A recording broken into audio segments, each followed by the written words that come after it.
ओम नमः शिवाय। ओम नमः शिवाय। दसम सर्ग। ओम नमः शिवाय। ओम नमः शिवाय। दसम सर्ग। सबरी से भेंट।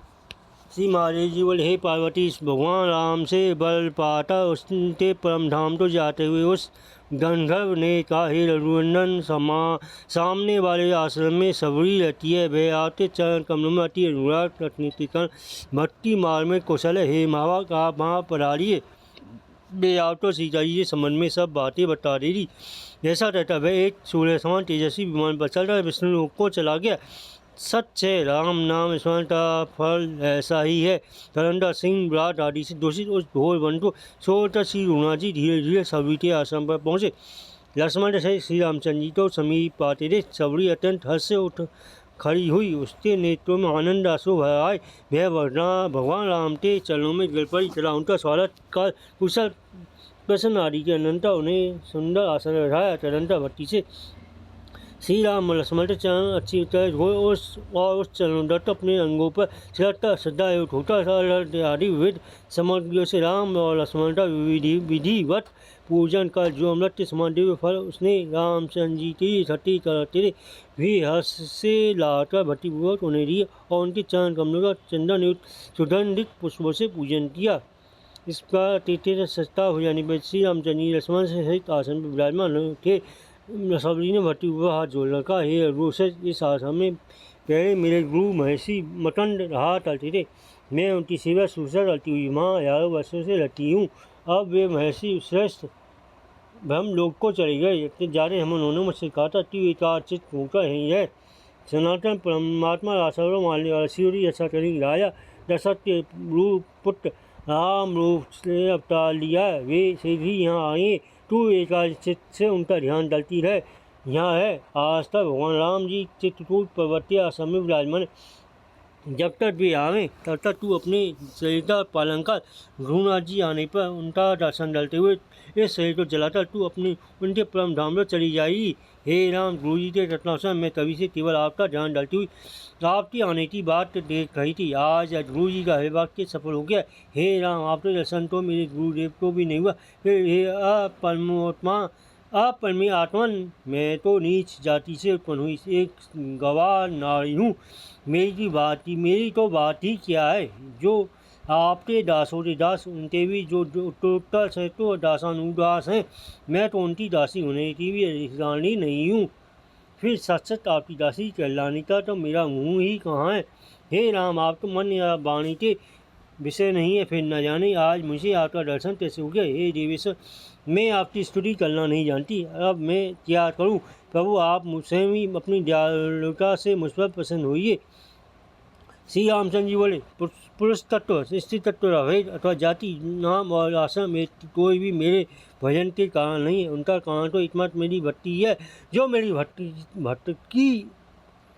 भक्ति से विमुख है। वे यज्ञ, दान, तप, अभेद अध्ययन आदि किसी भी क्रम से मुझे कभी नहीं दे सकते। अतः हे भामिनी, मैं संक्षेप में अपनी भक्ति के साधनों का वर्णन करता हूँ। पहला साधन तो सत्संगी है। मेरे जन्म कर्मोटी कथा था कीर्तन करना दूसरा साधन है। मेरे गुणों की चर्चा करना है तीसरा उपाय। और गीता उपनिषद आदि में वाक्यों की व्याख्या करना उसका चौथा साधन है। हे भद्रे, आप अपने गुरुदेव की निष्ठवत भगवत बुद्धि से सेवा करना। पांचवा, पवित्र स्वभाव, यम नियम आदि का पालन उसी और अपनी पूजा में सदा प्रेम न होना तथा मेरे मंत्र की साकोपांग उपासना करना। सातवां साधन कहा जाता है मेरी भक्ति मुझमें से भी अधिक पूजा करना। समस्त प्राणियों में मेरी भावना करना, वाय पदार्थों में वैराग्य करना और सम दाम आदि संपन्न होना है मेरी भक्ति का आठवां साधन। तत्व विचार करना नवा है।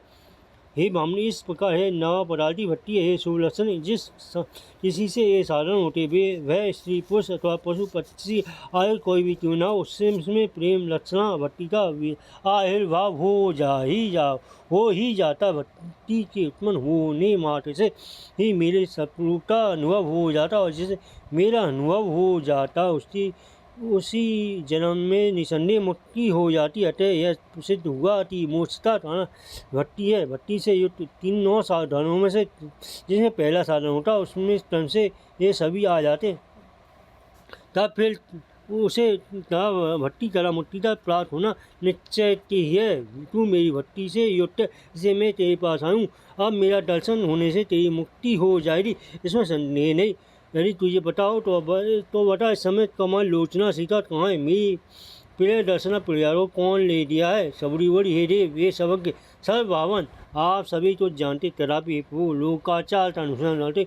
यदि आप मुझसे पूछते तो इस समय सीता जी कहाँ है, मैं आपको बतला देती हूँ। सीता जी को रावण हर ले गया है। इस समय वे लंका में हैं। हे राम, यदि यहाँ से पास में पंपा नाम का इस सरोवर है, उससे समीप इस मूर्त नाम का एक बहुत बड़ा पर्वत है। वहाँ अत्यलित बल पराक्रमी वानरराज सुग्रीव अपने भाई बाली के वैसे ही सदा अत्यंत डराता हुआ अपने 4 मंत्रियों से रहता है।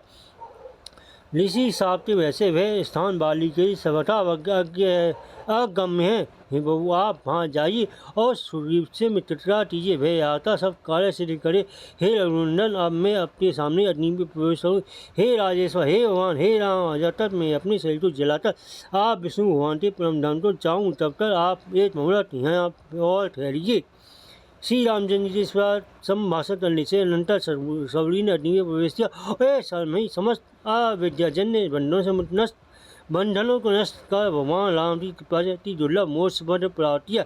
भक्त वत्सल जगन्नाथ श्री राम प्रसन्न होने पर क्या दुर्लभ है, देखो उनकी कृपा से नीच जाति में उत्पन्न हुई सबरी ने भी मोक्ष पद प्राप्त कर लिया। फिर श्री राम का ध्यान करने पर पुण्य जन्मा वर्मा आदि यदि मुक्त हो जाए तो इसमें त्याग चले। निसंदेह भगवान राम की भक्ति ही मुक्ति है। अरे लोग, भगवान श्री रामचंद्र की भक्ति ही मोक्ष देने वाली अति काम रूप अपने उनके चरण युगलों की अति उत्साह से सेवा कर।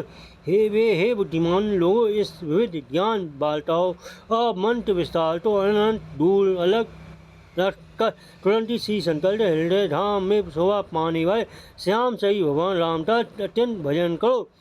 इति श्रीमद् अध्यात्म महामहेश्वर संवादे अरण्यकांडे दशम सर्ग। ओम नमः शिवाय।